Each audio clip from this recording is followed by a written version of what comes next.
अच्छा अच्छा, हाथ उत्ते कर लो, हाथ ए मोबाइल हाथ उत्ते कर लो। ਤੇ ਇੱਥੋਂ ਨਿਕਲ ਜਾਵੋ। ਭਾਈ ਰੈਸਕਿਊ ਵਾਲਾ ਉਹਨਾਂ ਨੂੰ ਗਾਈਡ ਕਰਦਾ ਪਿਆ। ਅੱਗੇ ਬੋਰਿੰਗ ਵਾਲਾ ਪੈਪ ਹੈ ਭਾਈ, ਇਹ ਦੇਖ ਸਕਦੇ ਹੋ ਕੁਝ ਲੋਕ ਉੱਤੇ ਖੜੇ ਨੇ, ਜਵਾਨ ਨੀਚੇ ਹੈ। अस्सलाम वालेकुम सज्जनों, बेलियो तो मित्रों, ਤੁਹਾਡਾ ਕੀ ਹਾਲ ਚਾਲ ਹੈ। ਸਾਡੇ ਪੰਜਾਬ ਦਾ ਹਾਲ ਤਾਂ ਬਹੁਤ ਬੁਰਾ ਹੈ, ਲਹਿੰਦੇ ਤੇ ਚੜ੍ਹਦੇ ਪੰਜਾਬ ਦੋਨਾਂ ਦਾ ਹਾਲ ਬਹੁਤ ਬੁਰਾ ਹੈ। ਤੇ ਮੈਂ ਮਤਲਬ ਹੈ ਕਿ ਬਹੁਤ ਦੁਖੀ ਅੰਦਾਜ਼ ਨਾਲ ਤੁਹਾਨੂੰ ਚੀਜ਼ਾਂ ਐਕਸਪਲੇਨ ਕਰਦਾ ਪਿਆ ਕਿ ਜੋ ਮੈਂ ਇਸ ਅੱਖਾਂ ਨਾਲ ਦੇਖਣਾ ਤੇ ਜੋ ਇਸ ਕੈਮਰੇ ਨਾਲ ਤੁਹਾਨੂੰ ਦਿਖਾ ਰਿਹਾ ਨਾ।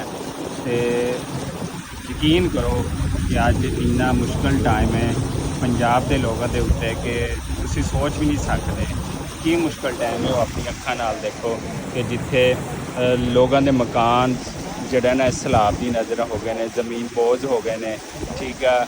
ਇਹਨਾਂ ਦੇ ਖੱਲੀਆਂ ਖਿਲਾਨ, ਬੱਚੇ, ਮਾਲ, ਜਾਨਵਰ, ਸਾਰਾ ਕੁਝ ਜਿਹੜਾ ਨਾ ਉਹ ਰੁੜ ਗਿਆ ਹੈਗਾ। ਲੇਕਿਨ ਅਲਹਮਦੁਲਿਲਾ ਰੈਸਕਿਊ ਦੇ ਨੌਜਵਾਨਾਂ ਨੇ ਜਿਹੜਾ ਨਾ ਸਾਰਾ ਕੁਝ ਬਚਾਇਆ ਹੈਗਾ ਅਲਹਮਦੁਲਿਲਾ ਨਾਲ। ਇਹ ਦੇਖ ਸਕਦੇ ਤੁਸੀਂ ਮਾਲ, ਜਾਨਵਰ ਤੇ ਕੁਝ ਫੈਮਿਲੀ ਨੂੰ ਜਿਹੜਾ ਨਾ ਰੈਸਕਿਊ ਕਰਨ ਆਏ ਨੇ। ਜੀ ਲੋਕਾਂ ਨੂੰ ਰੈਸਕਿਊ ਕਰਨ ਵਾਸਤੇ ਅਸੀਂ ਜਿਹੜਾ ਨਾ ਆਏ ਹਾਂ ਇੱਥੇ, ਇਹਨਾਂ ਨੂੰ ਰੈਸਕਿਊ ਫੈਮਿਲੀ ਨੂੰ ਕਰਨ ਵਾਸਤੇ। ਜਵਾਨ ਉੱਤੇ ਚੜਿਆ ਖੜਾ ਹੈ ਮਕਾਨ ਦੇ ਥੱਲੇ, ਕੁਝ ਲੋਕ ਖੜੇ ਨੇ, ਇਹਨਾਂ ਨੂੰ ਰੈਸਕਿਊ ਕਰਦੇ ਨੇ। ਭਾਈ ਰੈਸਕਿਊ ਵਾਲਾ ਬਰੀਫਿੰਗ ਦੇ ਰਿਹਾ ਕਿ ਤੁਸੀਂ ਇੱਥੋਂ ਪਾਣੀ ਜ਼ਿਆਦਾ ਜਿਹੜਾ ਨਾ ਇੱਥੇ ਆ ਤੇ ਇੱਥੋਂ ਨਿਕਲ ਜਾਵੋ। ਭਾਈ ਰੈਸਕਿਊ ਵਾਲਾ ਉਹਨਾਂ ਨੂੰ ਗਾਈਡ ਕਰਦਾ ਪਿਆ। ਅੱਗੇ ਬੋਰਿੰਗ ਵਾਲਾ ਪੈਪ ਹੈ ਭਾਈ, ਇਹ ਦੇਖ ਸਕਦੇ ਹੋ ਕੁਝ ਲੋਕ ਉੱਤੇ ਖੜੇ ਨੇ, ਜਵਾਨ ਨੀਚੇ ਹੈ। ਇਹਨਾਂ ਨੂੰ ਕਹਿ ਰਹੇ ਨੇ ਕਿ ਇੱਥੋਂ ਨਿਕਲੋ, ਪਾਣੀ ਬਹੁਤ ਜ਼ਿਆਦਾ ਹੈਗਾ ਤੇ ਇੱਥੋਂ ਇਹਨਾਂ ਨੂੰ ਰੈਸਕਿਊ ਕੀਤਾ ਜਾਵੇ। ਇਹ ਦੇਖ ਸਕਦੇ ਹੋ, ਇਹ ਦੇਖੋ।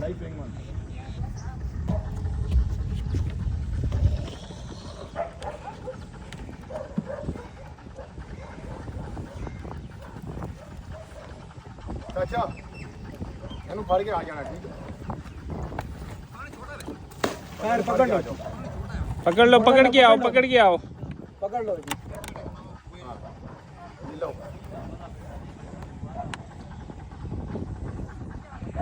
जी रेस्क्यू नौजवानों ने भाई ने रेस्क्यू किया हैगा।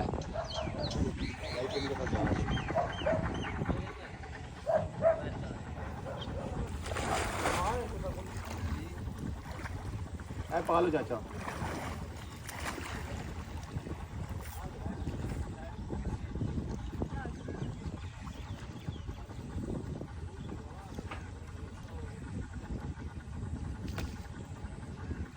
तेरी फैमिली भी एवं कर और हो गई सारी फैमिली, उन्होंने तो रेस्क्यू भी नहीं किया, किराया बारिश में। जी रेस्क्यू वाला गया है तो रेस्क्यू करके लैके आ रहे जवान नूं। भाई यार घर नूं छड्डना बहुत औखा हो गया। ये देखो छत्तां ते लोग खड़े ने ते सारियां चीज़ां अपनियां कुंज के इत्थे रख चले ने अल्लाह दे हवाले करके। ते जवान साडा गया है रेस्क्यू करने वास्ते अगे। देखो लाइफ जैकेट पहना के सेफली जड़ा ना बस कश्ती ते बिठावांगे। बोट ऑपरेटर हैगा जड़ा कि 1 घंटे का सफ़र करके आया है, जड़ा 1 घंटे का पूरा सफ़र करके फिर रेस्क्यू जड़ा ना वो जड़ा ना लैके आया हैगा रेस्क्यू करने वास्ते। देखो इन्नी दूर तो रेस्क्यू 1112 जिंदाबाद। देखो ए मकान। अच्छा अच्छा, हाथ उत्ते कर लो, हाथ ए मोबाइल हाथ उत्ते कर लो। अच्छा अच्छा, हाथ उत्ते कर लो, हाथ ए मोबाइल हाथ उत्ते कर लो।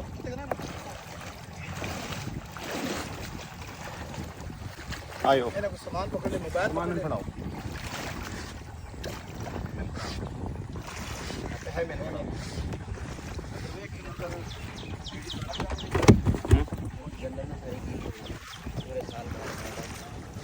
पूरे साल दी गंदम डूब गई। हाँ देखो ना, निकाल ले मैंने।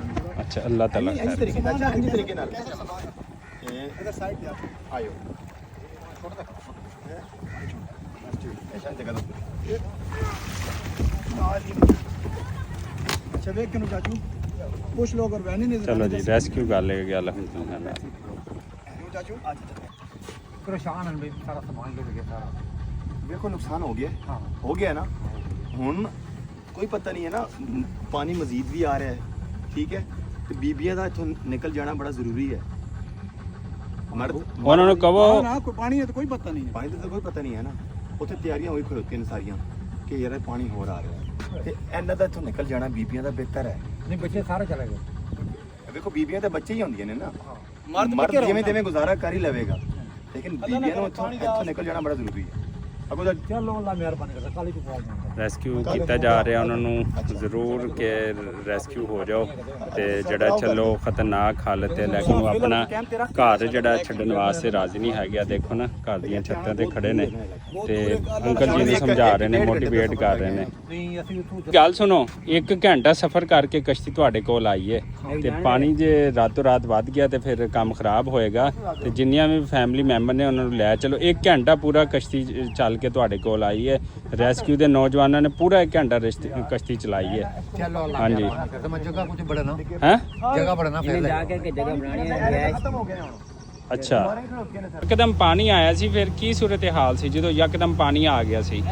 ਪਹਿਲਾਂ ਅਸੀਂ ਬੰਨ ਦਿੱਤੇ, ਅਸੀਂ ਕਿ ਬੰਨ ਰੁਕ ਜਾਏਗਾ ਅੱਛਾ ਤੇ ਇੱਥੇ ਸਮਾਨ ਪਿਆ ਸੀ। ਅਸੀਂ ਮੁਲਤਾਨ ਮਜ਼ਦੂਰੀ ਕਰਦੇ ਹਾਂ ਅੱਛਾ, ਤੇ ਇੱਥੇ ਜਦੋਂ ਬੰਨ ਰੁਕਦੇ ਰਹੇ ਨਹੀਂ ਪਾਣੀ ਰਾਤ ਦੇ ਟਾਈਮ ਤੁਹਾਡੇ ਕੋਲ ਆਇਆ ਯਕਦਮ ਜਾਂ ਦਿਨ ਦਾ ਟਾਈਮ? ਰਾਤ ਦੇ ਟਾਈਮ ਆਇਆ ਪਾਣੀ, ਮਤਲਬ ਯਕਦਮ ਧਾਰ ਹੋ ਗਿਆ ਬੈ ਅੱਛਾ ਤੇ ਘਰ ਸਾਰਾ ਉੱਚਾ ਸੀ। ਅਸਾਂ ਉਮੀਦ ਕੀਤੀ ਵੀ ਸਾਡਾ ਘਰ ਨਹੀਂ ਆਉਣਾ, ਪਹਿਲਾਂ ਅੱਛਾ। ਤਾਂ ਪਾਣੀ ਆਉਂਦਾ ਸੀ, ਠੀਕ ਤਾਂ ਕੋਈ ਹੈ। ਨਹੀਂ ਉਮੀਦ ਕਰਨਾ ਸੀ ਵੀ ਇੰਨਾ ਪਾਣੀ ਉੱਚਾ ਹੋ ਜਾਣਾ ਹੈ। ਅੱਛਾ, ਤੁਹਾਡਾ ਘਰ ਤਾਂ ਉੱਚਾ ਸੀ, ਜਿਹੜੇ ਤੁਹਾਡੇ ਨਾਲ ਹਾਲ ਸੀਗੇ ਉਦੋਂ ਕੀ ਸੂਰਤ ਹਾਲ ਸੀਗੀ? ਉਹਨਾਂ ਦੇ ਘਰ ਕੀ ਡੁੱਬ ਗਏ ਸੀ, ਅੱਛਾ। ਕੋਈ ਜਿਹੜੇ ਉੱਚੇ ਸੀ ਬਚ ਗਏ ਸੀ। ਅੱਛਾ। ਫਿਰ ਉਹ ਬੰਨ ਵੱਢਦੇ ਰਹੇ ਤੇ ਫਿਰ ਜਿਹੜੇ ਵੱਧਦੇ ਰਹੇ ਜਦੋਂ ਯਕਦਮ ਰਾਤ ਨੂੰ ਪਾਣੀ ਆਇਆ ਤੇ ਫੈਮਲੀਆਂ ਕਿੱਦਾਂ ਨਿਕਲੀਆਂ ਬਾਹਰ?